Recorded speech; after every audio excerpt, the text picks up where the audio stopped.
ఇంకా ఓకే. పిల్లలకి నేనే కొంచెం మనీ అట్లా పంపించుకుంటున్నాను.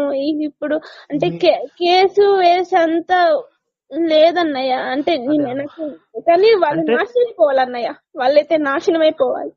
మా అదే అమ్మని అయితే అంటే ఇప్పుడు మనం మార్చుకున్నయ్య. చట్ట ప్రకారంగా వాళ్ళని ఏం చేయలేకపోవచ్చు. కానీ ఇప్పుడు ఒక ఆడపిల్లకి అన్యాయం చేసిన వాళ్ళు బాగుపడరు. తప్పకుండా వాళ్ళు నాశనం అయిపోతారు. అందుట్లో అనుమానం లేదు. అయిపోవాలన్నయ్య. నా ఇద్దరు ఆడపిల్లలు అన్నయ్య.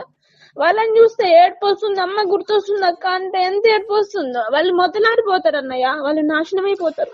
మీ అక్కకి ఆడపిల్లలమ్మా ఇద్దరు? ఇద్దరు ఆడపిల్లలు అన్నయ్య. ఏం చదువుతున్నారమ్మా ఇప్పుడు వాళ్ళు? ఒక పాపది 10th అయిపోయిందన్న. ఇంకొక పాపది ఇప్పుడు 10th. ఓకే.